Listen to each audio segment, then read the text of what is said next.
The suspect was driving north here on 63rd Street. As she turned left, she hit 3 different cars, a pole, and then sent a truck off the road, missing this quick trip sign by just a few inches. Gardner isn't alone. The number of local traffic accidents this year already has grown exponentially. Depending believes every dog can be a therapy dog. And as you can see, Hope's definitely stepped in the role here with Benjamin. Practicing these healthy eating habits at home is difficult, but it's the thing dietitians say is most important. For now, the new Bulldog is located inside the School of Education here, just off of campus. So I almost get in a head-on collision at 70 miles per hour. Nick Gardner had a close call while driving to a friend's house last month. So to avoid it, I swerve to go into the ditch, and the car that was about to hit me sideswipes my car and dents it pretty bad, and I blow out my tires, and I crash in a ditch and park in a field. His quick response saved his life. I wasn't really thinking anything, but thankfully, my instincts took over, and I just automatically just drove away. The damage may not look like much, but the accident totaled his car. Gardner isn't alone. The number of local traffic accidents this year already has grown exponentially. Sergeant Nate Ludwig says the number of traffic fatalities is up by 18 compared to this time last year. And that's kind of an alarming number to see that there's been 56 people that have passed, and here it is only the middle of March. And one of the main causes, Ludwig says, is distracted driving. People are definitely texting a lot more. We see a lot more distracted driving. Lane departures is what we call them. People that have been in an accident just from being distracted. Rear end collisions, just driving off the road. Not good. If the numbers aren't enough, take it from Gardner himself. It's kind of dramatic, but it makes you kind of think about life differently, especially being in an almost death situation, because you kind of think what could have happened. I could have ended up on the hood of my car or in a hospital, or worse that night. That night could have ended differently. So I'm pretty cautious. For Drake Digital News, I'm Brenna Paukert. Sarah Capriva has owned our company in downtown Webster City since 2010. Our company is an upscale resale store. I kind of describe it as champagne taste on a beer budget. I personally pick out the clothes. They are the trends, your favorite name brands, the higher upper class. She stumbled upon the opportunity in what she describes as a spur-of-the-moment decision. This was a consignment store before, and I had popped in and I was just cleaning out my daughter's closets, and they had actually said that they were going to close, and they're like, hey, would you like to buy it? And I'm like, well, why not? At the time, that wasn't the only big change happening in Capriva's life. In 2008, I was diagnosed with breast cancer, and after completing my battle and being declared cancer-free, I still had some reconstruction and things going on. I was trying to figure out what to do. And it wasn't just for her, but for her young daughters, too. If I got up and I got moving, then the girls knew that I was not going to die. I mean, they were 4 and 6. I mean, it'll make them stronger, too. It's a battle that we all fought together, but I want my girls to be very strong and independent. It seems our company has made a mark in the community. If there's one thing the store is known for, there's a great lady running a great place with just about everything you could really need. In Webster City, for Drake Digital News, I'm Brenna Paukert. With gas down at least 40 cents from last year at this time, Iowans are choosing to drive rather than fly when traveling.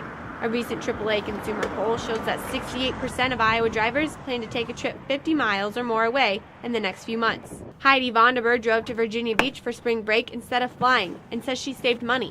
I actually went there last summer, and they were $1 higher, so it's actually really cheap to drive there right now. It's probably $500 to fly, and then only a couple $100 if I wanted to drive, so saves a lot of money. Besides saving money, Vonderberg recommends taking a road trip for other reasons. We passed through Illinois, Ohio, Indiana, West Virginia, and then Virginia. So a lot of states, and then you get to see all of that on your way there, all the different things, versus if you fly, your starting location, your ending location, you don't get anything in between. With an increase in road travel this spring also comes an increase in concern over driver safety. Sergeant Nate Ludwig with the Iowa State Patrol says drivers need to be careful. The biggest thing that drivers need to do is wear their seatbelt, slow down, and take their time and concentrate on driving. I think if you do those 3 things, you're going to get to where you want to go safely. Now back in Iowa, Vonderberg says she completed her road trip safely. We didn't have any problems with my car, and I didn't fall asleep at the wheel or anything, so. For Drake Digital News, I'm Brenna Paukert. This is Allison Richter, an accounting, information systems, and music student at Drake University. Her list of involvements: In the past, I've been on Student Senate as secretary. I was on Student Activities Board. Goes on and on. I'm vice president of that. Outside of that, I'm working 18 hours a week at Principal Financial Group. Allison is like many college students today that overload themselves, yet still demand success. I feel guilty when I'm not doing something productive, you know. Students are expected to balance social lives, exercise, and keep up on schoolwork. The constant pressure to succeed only increases the stress on students and puts their mental health at risk. Studies show that on average, a student will spend 48% of each week studying. Mental health therapist Zach Payshaw says the busy college lifestyle has its risks. It can have a tremendous amount of impact on a person. Some of those things can end up relating to maybe developing, an anxiety disorder, leading to depression, substance abuse. Sometimes I really do wonder if it's too much for me. I sit down on Monday and I'm like, wow, I have so much to do this week. And I'm constantly thinking about the next day or the week ahead, and it kind of all just builds up in my mind, and sometimes it can just be this dark cloud. Payshaw advises college students to take care of themselves first and understand that there's help out there if needed. In Des Moines for Drake Digital News, I'm Brenna Paukert. The USDA publishes guidelines every 5 years reflecting advances in science, and this year they've made some important changes. Hy-Vee dietitian Heather Illig breaks down the guidelines into 3 main categories. Some of the key messages from the guidelines are variety, and nutrient density and amount, and that was really a key thing of helping people find healthy patterns that they can maintain. With over 2/3 of U.S. adults classified as overweight, these guidelines can be used as a tool to stay healthy. First of all, just eat more vegetables and fruits. Then I talk a lot about eating real food, whole food, looking for ingredients that you can pronounce, ingredients that you might have in your own kitchen. Practicing these healthy eating habits at home is difficult, but it's the thing dietitians say is most important. Really going back to kind of taking the time to sit down, have a well-balanced meal, learn about kind of where your food's coming from and what you're actually eating and putting into your body. It takes effort, especially in our today's society, and sometimes that's overwhelming and daunting for people, but it's a good practice that people should be aware of.